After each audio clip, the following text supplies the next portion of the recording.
संस्कृत साहित्य में अनुवाद करते समय जब हम हिंदी से संस्कृत में अनुवाद करते हैं तो कथन प्रकार को देखा जाता है। कथन प्रकार को संस्कृत में वाच्य कहते हैं। ये वाच्य 3 प्रकार के होते हैं: कर्तृवाच्य, कर्मवाच्य और भाववाच्य।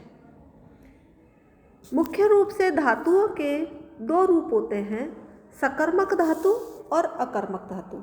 सकर्मक धातु कर्म से युक्त धातु होती है और अकर्मक धातु कर्म से रहित धातुएं होती हैं।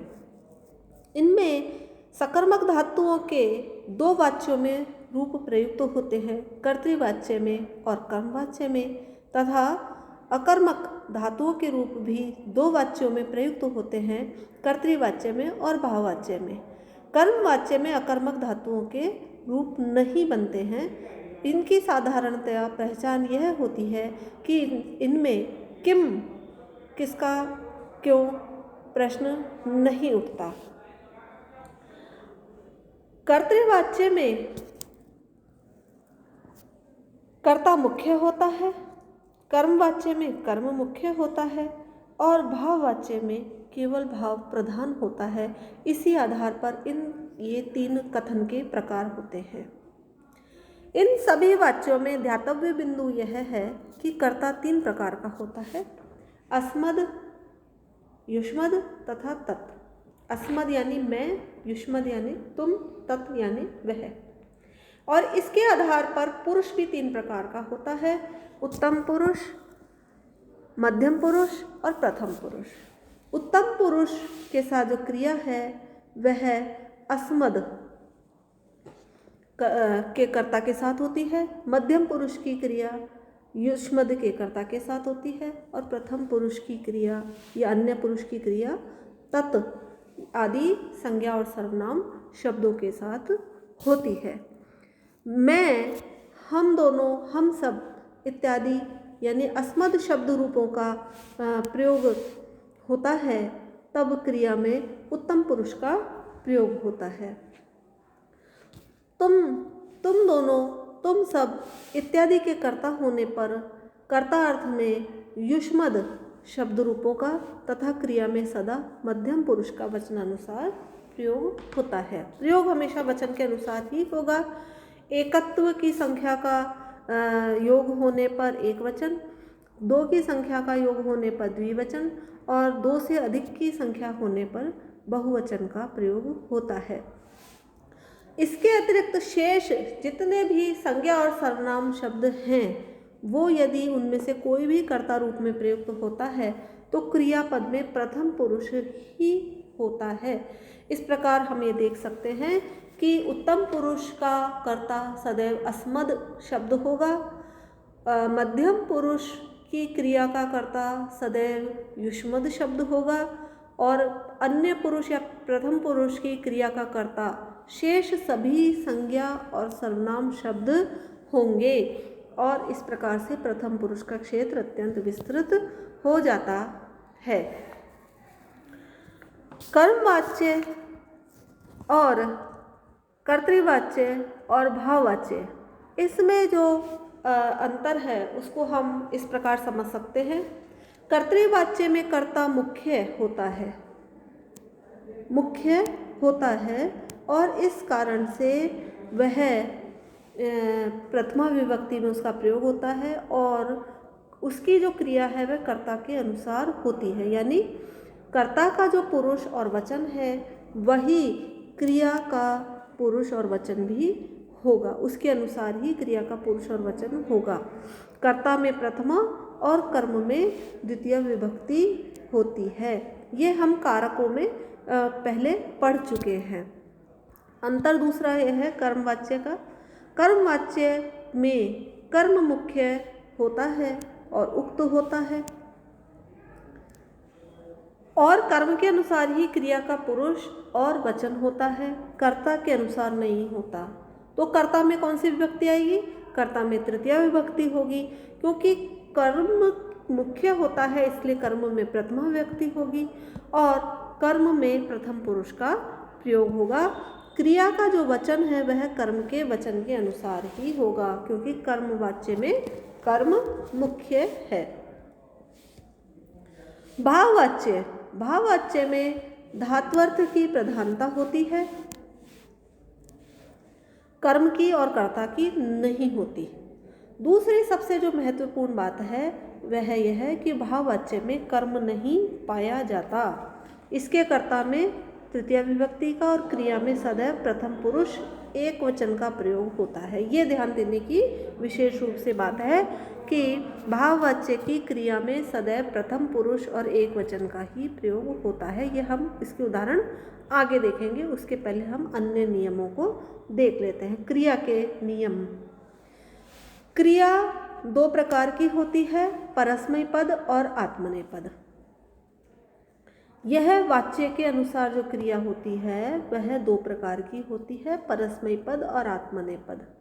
परस्मय पद क्रिया उसको कहते हैं जो दूसरों के लिए की जाती है। पठति, पढ़ता है, बोल बोल करके पाठन हो रहा है, दूसरों को सुनाना है, तो वहाँ पर क्रिया दूसरों के लिए हो रही है, इसलिए यहाँ पर यह पठ धातु जो है वह परस्मय पदी है।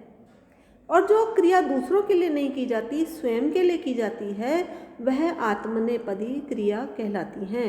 वह सारी धातुएं आत्मनेपदी होती हैं जिनकी क्रिया दूसरे के लिए नहीं होती है। जैसे सेवते, सेवा करता है, सेवा कर तो वह दूसरे की रहा है परंतु वह स्वयं के लिए करता है, क्योंकि वह उसका कर्तव्य है, उसे करना है। रोचते, रोचते अच्छा लगता है तो स्वयं को अच्छा लगता है। यह क्रिया दूसरों के लिए नहीं की जा रही हैं, इसलिए ये क्रियाएं आत्मनेपदी होती हैं, ये धातुएं आत्मनेपदी होती हैं। अब क्रिया वाच्य के अनुसार आपको मैंने बता दी कि परस्मय पदी होती हैं, आत्मनेपदी होती हैं। ये दोनों ही क्रिया जो है हमने प्रारंभ में ही पढ़ लिया है कि दोनों वाच्यों में इनके रूप होते हैं, परस्मय पदी के भी और आत्मनेपदी के भी। अब हम इसका कर्मानुसार क्रिया को देख लेते हैं पहले, तो ये आपको धीरे धीरे आपको समझ में आ जाएगा। कर्म के अनुसार भी हम पहले देख चुके हैं, इसको मैंने दूसरे तरीके से आपको लिख करके बताया है। 3 प्रकार की होती है, सकर्मक, अकर्मक, तो हम ऊपर देख चुके हैं। द्विकर्मक, इसको हम कारक विभक्ति में देख चुके हैं, जहाँ पर कि जो क्रिया है उसका कर्म 2 होता है। दु, याच, पच, दंड, रुद, प्रछ, ची, ब्रू, शास, जी, मथ, मुश आदि जो धातुएं हैं इनके 2 कर्म होते हैं। तो यहाँ पर आप देखिए कि क्रिया जो 3 प्रकार की है, इसमें कर्म के अनुसार ये क्रिया सकर्मक कहलाती है, जहाँ कर्म नहीं होता वहाँ अकर्मक कहलाती है, और जहाँ क्रिया के 2 कर्म होते हैं वहाँ क्रिया द्विकर्मक कहलाती है। सकर्मक क्रिया में कर्म होता है, रामः पठति, किम पठति, पुस्तकम पठति, ग्रंथम पठति। परंतु अकर्मक क्रिया में कर्म नहीं होता, इसमें व्यापार होता हुआ नहीं दिखाई देता। जैसे रामः शेते, राम सो रहा है, राम सोता है, तो यहाँ पर सोने का क्या किम प्रश्न नहीं किया जा सकता। राम क्यों सो रहा है ये प्रश्न तो कर सकते हैं, पर क्या सोता है यह प्रश्न नहीं किया जा सकता, यह इसलिए अकर्मक है। द्विकर्मक क्रिया के योग में 2 कर्म होते हैं, एक मुख्य कर्म तथा दूसरा गौण कर्म। गौण कर्म को अन्य कारक द्वारा भी सूचित किया जा सकता है, ये मैं पहले आपको कारक विभक्ति के अनुवाद में बता चुकी हूँ, और इसको द्वितीय विभक्ति के द्वारा भी सूचित किया जा सकता है। तीसरा जो ढंग है कहने का वो है कर्तृवाच्य की क्रिया। कर्तृवाच्य की जो क्रिया है उसमें मूल धातु और तिंग प्रत्ययों के बीच में शप आदि विकरण लगते हैं, धातु के गण के अनुसार लगते हैं। ये फिर अगले चैप्टर में आपको बताऊंगी मैं। धातु चाहे परस्मय पदी हो चाहे आत्मनेपदी हो, जब धातु के बीच में गण के अनुसार विकरण लग जाते हैं तो उनमें परिवर्तन आ जाता है। जैसे कि करोति, पठति, ये 2 प्रकार की धातुएं हैं, क्रियापद हैं, इनमें अलग अलग रूप जो बन रहा है वह उनके गण के कारण और उसमें आने वाले विकरण के कारण हो रहा है। परंतु चाहे वह परस्मय पदी हो चाहे वह आत्मनेपदी क्रियापद हो, वहाँ पर विकरण अवश्य लगेगा। चौथा प्रकार से हम कह सकते हैं कर्म और भाववाच्य की क्रिया। कर्मवाच्य और भाववाच्य में क्रिया सदा आत्मनेपद में ही रहती है। इसके कर्तृवाच्य की क्रिया के अनुसार रूप नहीं बनते, भिन्न होते हैं। धातु चाहे किसी भी पद की हो, धातु कोई सी भी हो, उनके रूप सदा आत्मनेपद में ही बनेंगे, चाहे वह पठ जो कर्तृवाच्य की सकर्मक क्रिया है वह हो, चाहे सेव हो जो आत्मनेपदी धातु है वह हो। वहाँ हमेशा जो है रूप अलग ही बनेंगे और आत्मनेपद में ही बनेंगे। जो धातुएं हैं उनके लकार कर्मवाच्य और भाववाच्य में लकार जो हैं उनमें धातु और प्रत्यय के बीच में यह विकरण लगता है, और ये 4 लकार हैं जिनमें यह लगता है, लट लोट लंग और विधिलिंग। इनमें यह विकरण लगता है तो हो क्या जाता है, भू धातु है तो यह लगा, आत्मनेपद का प्रत्यय ते लगा तो भूयते, भूयते भूयते भूयन्ते, इस प्रकार से इसके रूप बनते हैं। पठ्यते लिख्यते रक्ष्यते खाद्यते आदि इस प्रकार से रूप बनते हैं। धातु को गुण नहीं होता, धातु मूल रूप में ही रहती है। जैसे कि गच्छ धातु को गम आदेश हो गया था, गम धातु को गच्छादेश हो गया था, पा को पिव आदेश हो गया था, ग्रह को जिघ्र आदेश हो गया था, तो गम को गच्छ आदेश होकर के गच्छति बनता है, पा को पिव आदेश होकर के पिबती बनता है, घ्रा को जिघ्र आदेश होकर के जिघ्रति बनता है। इस प्रकार से रूप नहीं बनते हैं। गम्यते पीयते इस प्रकार के रूप ही बनते हैं। कुछ धातुओं के आ को ई हो जाता है, जैसे कि दा धातु है तो दीयते, धा को धीयते, मा को मीयते, स्था को स्थीयते, गा को गीयते, पा को पीयते, हा को हीयते, इस प्रकार से रूप बनते हैं। और कुछ ह्रस्व विकारांत धातुओं के री को री हो जाता है, क्रियते ह्रियते ध्रियते, इस प्रकार से रूप बनते हैं। दीर्घ रिकारांत धातुओं के री को ईर आदेश हो जाता है, गीर्यते जीर्यते तीर्यते शीर्यते। और प वर्ग आदि जो दीर्घ रिकारांत धातु हैं उनको ऊर आदेश हो जाता है, प्री पू पू पूर्यते। यहाँ ये ज गलत आ गया है, इसके स्थान पर यह होगा पूर्यते। वच धातु को संप्रसारण होकर के उच्च होकर के उच्यते, यज को इज्जते, वप को उप्यते, स्वप को सुप्यते, वह को उह्यते, वद को उद्यते। इस प्रकार से कुछ रूपों का परिवर्तन हो जाता है। जो यहाँ हमने जो 4 लकार लिए, ये 4 लकार आप देखिए, लट लोट लंग और विधिलिंग, ये जो 4 लकार हैं इनको सार्वधातुक लकार कहा जाता है। इनके बीच में यह लगता है, बाकी किसी के बीच में यह नहीं आता, बाकी के धातु मूल रूप में रहती है और सीधा ही लकार का जो परिवर्तित रूप होता है वह लग जाता है, क्रियापद लग जाता है, तिङंत प्रत्यय लग जाता है और रूप बन जाता है। तो लिट में जैसे नहीं लगता यह, तो जैसे कि अब इसके आप रूप देखिए, इष्यते गम्यते गम्यताम गमिष्यते, तो सार्वधातुक है उसमें गमिष्यते, गम में गमिष्यते बना, परंतु हर जगह इस प्रकार का प्रयोग नहीं होता। ये आपको धीरे धीरे, और जब आप ये वाला अनुवाद सीख लेंगे तो इसके बाद आपको मैं सिखा दूंगी। इसके बाद आपको मैं अभी लकार में आप ये वाले लकार सीखिए, उसके बाद आगे वाले लकार मैं आपको सिखा दूंगी।